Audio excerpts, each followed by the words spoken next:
जय हिंद दोस्तों, आप सभी का इन्वेस्टिंग क्लब से चैनल पर स्वागत है। दोस्तों आज हम सुजनॉल एनर्जी कंपनी के बारे में बात करेंगे।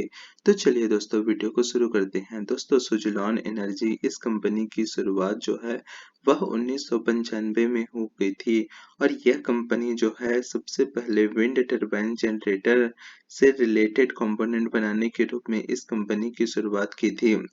दोस्तों अगर कंपनी के बिजनेस मॉडल की बात करें तो यह कंपनी जो है वह रिन्यूएबल एनर्जी सॉल्यूशन प्रोवाइडर के रूप में काम करती है, जिसमें जो है यह विंड एनर्जी उनके project execution operation and maintenance का काम करती है। दोस्तों विंड एनर्जी के बारे में एक बता दें कि जब ये जो जैसे ये बड़ी बड़ी पंखे पत्तियां जो हवा लगी हुई है, तो ये क्या करती है जब हवा आती है तो हवा के वेग के कारण जो है ये टरबाइन जो हवा घूमने लगती है। यह टरबाइन जब घूमती है तो मैकेनिकल एनर्जी जो है वह इलेक्ट्रिकल एनर्जी के रूप में जो है वह बदलती है और इसी का उपयोग करके जो है जो आपके घरों हो गया घर हो गया उस पर जो है वह इलेक्ट्रिसिटी बनाकर जो है वह पहुंचाई जाती है।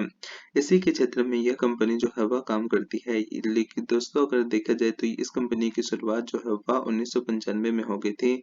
तब यह चीज जो है वह काफी ज्यादा अधिक नया था और यह सेक्टर जो है वह काफी फैंसी था। अगर अभी वर्तमान समय में बात करें तो अभी सारे देश जो है वह जीरो कार्बन एमिशन के लिए काम कर रहे हैं। ऐसे में जो रिन्यूएबल एनर्जी जो है वह एक बहुत अच्छा सोर्स जो है वह बनकर उभर कर जो है वह आया हुआ है। अगर अभी के समय पर इस कंपनी के बारे में बात करें तो इसके क्लाइंट में ACC, Adani renewable, Aditya Birla group, Bajaj, GAIL, Hero, ITC, ONGC, Reliance, SBI, Tata, TVS, Vedanta ये सारी कंपनियां जो है वह आती हैं। अगर कंपनी के रेवेन्यू की बात करें तो कंपनी का मेजर रेवेन्यू जो होता है वह टरबाइन एंड अदर पार्ट की सेलिंग से जो है वह आता है। इसके अलावा ऑपरेशन एंड मेंटेनेंस से भी कंपनी का केवल 25% जो है वह हिस्सा आता है। अब बात कर लेते हैं कि कंपनी जो है वह बिजनेस मॉडल क्या है। सबसे पहले तो आपने जान लिया कि यह कंपनी जो है वह विंड एनर्जी उनके टरबाइन के इंस्टॉलेशन मेंटेनेंस एंड सर्विसिंग का काम जो है यह कंपनी जो है वह करती है। दोस्तों जब भी कोई कंपनी जो है वह विंड एनर्जी जो है वह बनाती है तो उसके लिए सही जियोग्राफिकल एरिया का प्रेजेंट होना जो है वह काफी ज्यादा महत्वपूर्ण है। ऐसे जियोग्राफिकल एरिया जहाँ पर जो है हवा जो है वह निरंतर चली रहे तभी जो है आप विंड से जो है वह इलेक्ट्रिकल एनर्जी जो है वह बना सकेंगे। भारत में ऐसे क्षेत्र जो है वह बहुत ही कम है। अब दूसरी बात कर लेते हैं कि कंपनी का बिजनेस मॉडल। तो कंपनी जो है वह बी टू बी सेगमेंट पर जो है वह काम करती है। जैसे मान के चलिए अडानी रिन्यूएबल है, उसे जो है अपना एक विंड एनर्जी का जो है वह प्रोजेक्ट लगाना है, साथ ही साथ उसका मेंटेनेंस करना है। तो ये अडानी ग्रुप जो है वह सुजलॉन एनर्जी के पास जाएगी और उनको अपनी रिक्वायरमेंट बताएगी। उसके बाद सुजलॉन जो है वह वो प्रोडक्ट जहाँ भी चाहे जहाँ भी आप बोलेंगे वहाँ लगा देगा और वहाँ से जो रेवेन्यू आएगा वो आपका बेनिफिट होगा और इसके बदले में सुजलान को जो है वह फीस जो है वह मिलेगी, मतलब रेवेन्यू मिलेगा और उससे जो है वह कम मुनाफा कमाएंगी।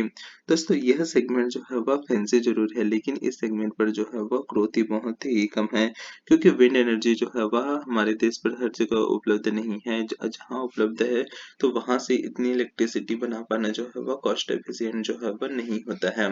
इसके अलावा यह कंपनी जो है वह पी टू पी सेगमेंट पर जो है वह काम करती है। यानी जैसे मान के चलिए अडानी रिन्यूएबल एनर्जी है, उसे जो है वह अपने विंड के लिए प्रोजेक्ट करना है तो वह क्या करेगी, सबसे पहले जो है वह बिड लगाएगी। बिड में जो है जो वह जो सबसे कम प्राइस ऑफर करेगा बोली जो है उसी को जीत लेगी। ऐसे में जो है जो सुजलॉन जैसी कंपनियां हैं उनके पास जो है वो कोई कॉम्पिटिटिव एडवांटेजेस जो है वह नहीं आता है। इसके अलावा जो है उन्हें कठिन कंपटीशन का भी जो है वह सामना करना पड़ता है। अब बात कर लेते हैं कि आपको इस कंपनी पर निवेश करना चाहिए कि नहीं करना चाहिए, ये सबसे ज्यादा महत्वपूर्ण हो जाता है। तो दोस्तों अगर अभी कंपनी का मार्केट कैपिटलाइजेशन देखेंगे तो ये 50,000 करोड़ के पार जो है वह पहुंच गया है। यहाँ से यह शेयर जो है वह डबल भी होता है, यानी जो 38 रुपए का शेयर है वो मान के चलिए 75 से 80 रुपए पर भी ट्रेड करेगा। तो यहाँ से इसका मार्केट कैपिटलाइजेशन जो है वह 1 लाख करोड़ रुपए जो है वह हो जाएगा। इतने बड़े मार्केट सेट के साथ बिना अर्निंग ग्रोथ के जो है इस प्रकार की ग्रोथ कर पाना जो है वह काफ़ी ज़्यादा मुश्किल है। यानी अगर आपने इसको फंडामेंटली लिया हुआ है तो यहाँ से जो है वह कुछ चमत्कारी रिटर्न दे, 10 गुना 20 गुना हो जाए नेक्स्ट 4 टू 5 ईयर में, तो इसकी संभावना जो है वह बहुत ही कम हो जाती है।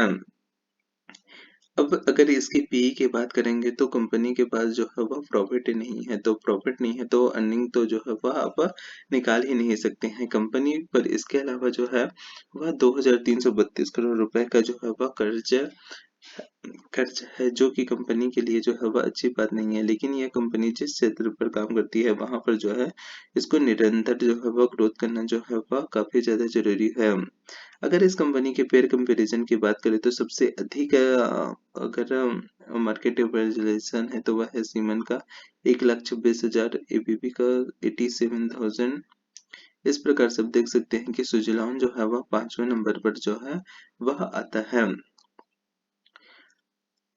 आपको यह वीडियो कैसा लगा कमेंट करके जरूर बताइएगा और अभी तक आपने चैनल को सब्सक्राइब नहीं किया तो इसे सब्सक्राइब जरूर कर ले। धन्यवाद।